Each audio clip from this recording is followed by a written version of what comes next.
Oke, Assalamualaikum warahmatullahi wabarakatuh. Berjumpa lagi dengan Ibu Rizky Nopritasari di pembelajaran biologi.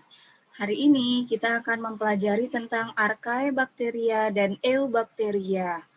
Kita mulai ya.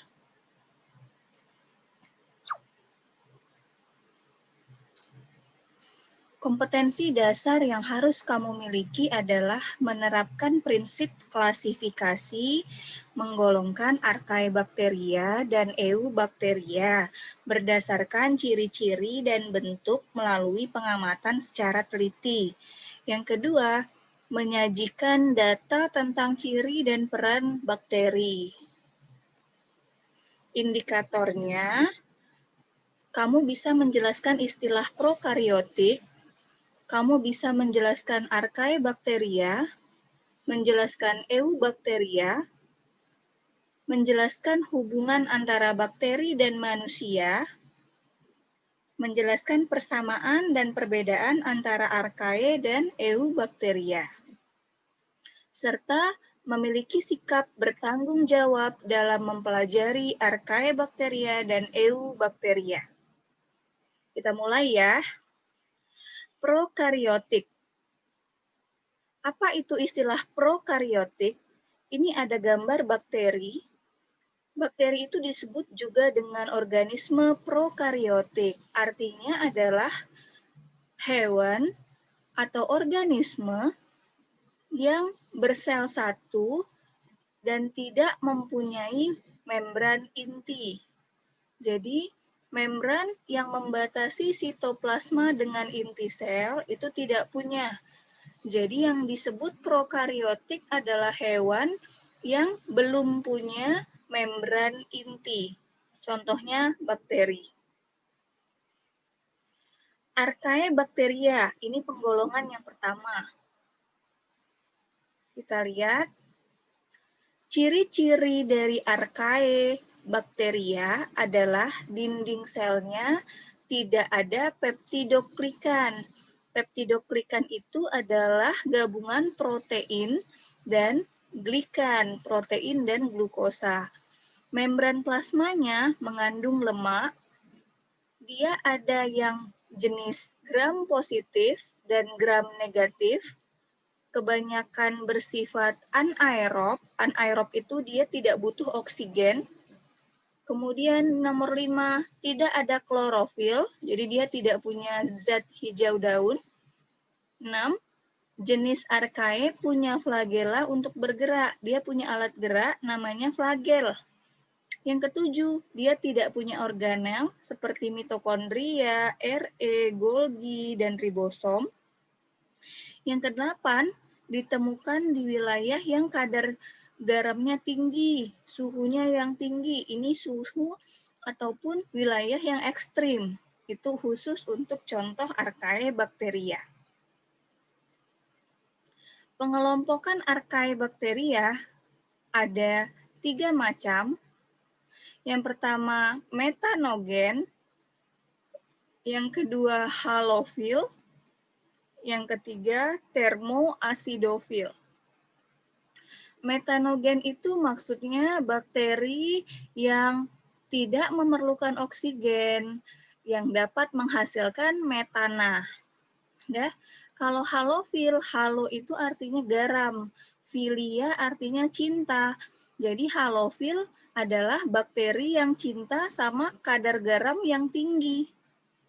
Sementara termoasidofil, termos itu artinya panas, asid artinya asam. Jadi bakterinya ini suka tinggal di tempat suhu yang panas dan kadar asam yang tinggi. Yang kedua, kita masuk ke pembahasan Eubacteria. Di Eubacteria, ini merupakan bakteri sejati, bakteri yang mau kita pelajari sesungguhnya. Disebut dengan kuman.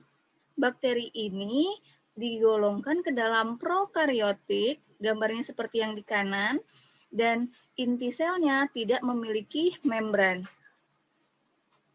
Gambarnya seperti ini ya, lihat bentuknya seperti kapsul. Di dalamnya ada nukleoid, kemudian ada sitoplasmanya, cairan di dalam sel.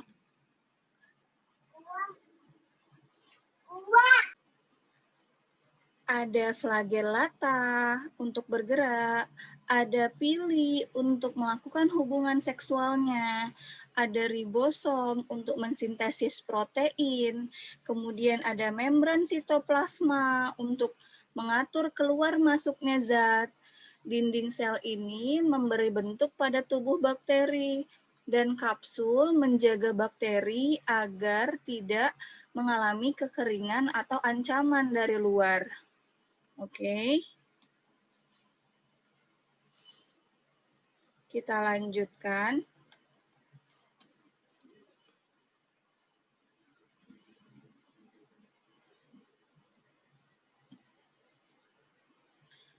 Eubacteria ciri-cirinya pertama bersel satu, prokariot, tidak punya klorofil.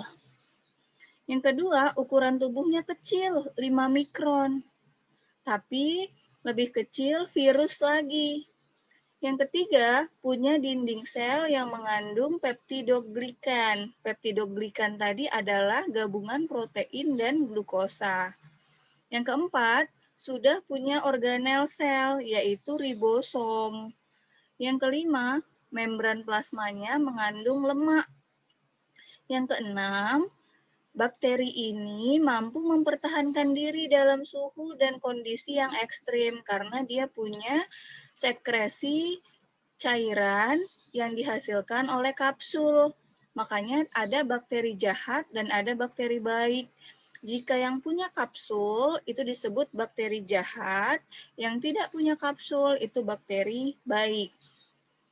Reproduksinya dengan cara pembelahan biner, itu yang tidak kawinnya. Jadi dia membelah menjadi 2, 4, 8, dan seterusnya. Kalau misalnya reproduksi kawinnya, dia harus mencari bakteri yang sejenis, kemudian menyatukan yang namanya pili-pili seksnya. Lalu memberikan materi genetik yang satu, DNA-nya yang satu ke DNA-nya organisme bakteri lain. Gitu ya. Lanjut, habitat bakteri di mana? Habitatnya itu ada di mana saja, karena sifatnya dia kuman. Tapi kalau archaea itu adanya hanya di hutan, kemudian di mata air yang panas, kemudian di kedalaman laut. Nah, itu ada di situ. Jadi habitat bakteri ada di mana-mana. Strukturnya tadi seperti ini, persis. Ini kalau dibuka bagian badannya. Udah ya, sama seperti tadi, alat geraknya flagel, dan seterusnya. Pengelompokan bakteri ini sangat banyak. Kalau cara mendapatkan makanannya, bakteri itu ada yang heterotrof dan ada autotrof.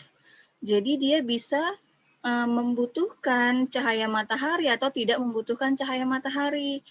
Yang kedua, kebutuhan oksigennya. Berdasarkan kebutuhan oksigen, bakteri ada yang butuh oksigen, yaitu aerob, dan ada yang tidak butuh oksigen, anaerob. Kemudian, flagella, berdasarkan ada atau tidak adanya flagella, bakteri itu dibedakan menjadi 5. Yang pertama, atrik. Atrik itu flagellnya tidak ada. Yang kedua, monotrik. Alat geraknya atau seperti ekornya itu 1. Yang ketiga, lovotrik. Kalau lovo itu alat geraknya banyak, tapi hanya di satu sisi saja. Yang keempat, amfitrik. Itu alat geraknya ada di kedua badan sisi kanan kirinya. Yang kelima, peritrik. Itu alat geraknya ada di seluruh badannya, seperti gambar rambutan. Nah, bentuknya. Berdasarkan bentuknya, bakteri dibedakan menjadi 3. Yang pertama, kokus, itu bentuknya bulat. Kemudian basil, itu bentuknya batang. Yang ketiga, spiral, dan bentuknya spiral. Nah, ini adalah contoh sangat banyak dari bentuk-bentuk bakteri yang ada di dunia, yang ada di media-media tertentu, yang penyebab penyakit.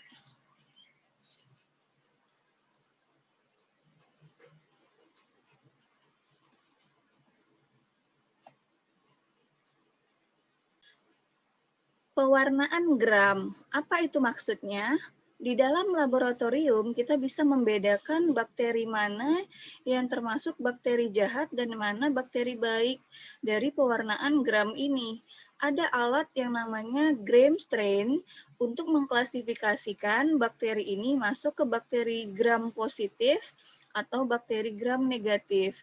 Jika ada bakteri, misal kita beri pewarnaan gram, maka tiba-tiba warna bakteri berubah menjadi warna ungu. Nah, itu disebut bakteri gram positif. Kalau bakteri yang kita berikan pewarnaan gram tapi berubah menjadi warna ungunya tidak ada, ungunya luntur, atau menjadi sifatnya pink atau pudar, itu termasuk bakteri gram negatif. Reproduksi bakteri ada 3 macam. Yang pertama, transformasi, konjugasi, dan transduksi. Kalau transformasi, dia pemindahan DNA dari luar ke sel bakteri penerima.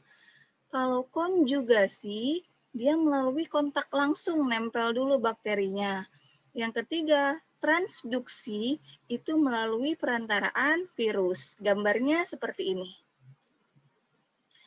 Oke, kalau transformasi, ini langsung bakterinya pecah, DNA-nya dikeluarkan, masuk ke dalam sel penerima. DNA donor diambil oleh penerima. Kalau konjugasi, dia dekat dulu antara bakteri satu dengan bakteri lain. Lalu ada pilih seks, menyatu. Sehingga dikeluarkanlah DNA yang mau diberi ke DNA yang mau didonorkan. Kemudian kalau transduksi itu melalui perantaraan virus. Viruslah yang masuk ke dalam bakteri, kemudian virusnya keluar, lalu dengan virusnya keluar, virus menginfeksi bakteri lain dengan menyemprotkan DNA yang sudah diambil dari bakteri. Bakteri dan manusia. Apa sih peran bakteri di tubuh kita? Atau apa sih yang sifatnya merugikan di tubuh kita? Nah ini, kalau yang menguntungkan, dia penghasil yang namanya antibiotik. Dia bisa menyuburkan tanah. Dia juga bisa kalau di perut itu membentuk vitamin K. Kemudian bisa pembuatan keju, yogurt yang kamu makan. Kemudian kalau dia yang merugikan itu sangat banyak penyebab penyakit. Contohnya penyakit gonore, selaput otak, tetanus, antraks, kolera, tifus, pes, dan sifilis. Nah, ini merugikan, sangat serem ya penyakitnya. Banyak, hampir sama seperti virus, penyebab penyakit juga, dan merugikan juga. Persamaan bakteri dan archaebacteria itu dilihat dari selnya, tipe selnya, organel sel yang dimiliki, dan alat geraknya, termasuk ke dalam prokaryotik, keduanya persamaannya. Kalau perbedaannya, archae itu hidupnya heterotrof. Kalau bakteri, ada yang hetero, ada yang auto. Zat penyusun dindingnya, kalau archae itu selulosa, sementara kalau bakteri sejati itu ada lemaknya, lipidnya. Nah, sikap kita terhadap pembelajaran bakteri ini bagaimana? Hampir sama ya seperti virus, bakteri ini termasuk ke dalam ciptaan Allah yang terkecil. Jadi kita bisa menelitinya kalau kita mau meneliti lebih lanjut tentang manfaat bakteri. Kemudian yang kedua, kita mampu membedakan archae dan eubakteria. Senantiasa menjaga kebersihan badan. Kemudian makanlah makanan yang bersih agar terhindar dari bakteri yang nempel di makanan. Kemudian menerapkan pola hidup sehat di lingkungan rumah dan sekolah. Oke, itu aja. Terima kasih atas perhatiannya. Terima kasih sudah mendengarkan Ibu Rizky. Lebih dan kurang Ibu mohon maaf. Terima kasih. Assalamualaikum warahmatullahi wabarakatuh.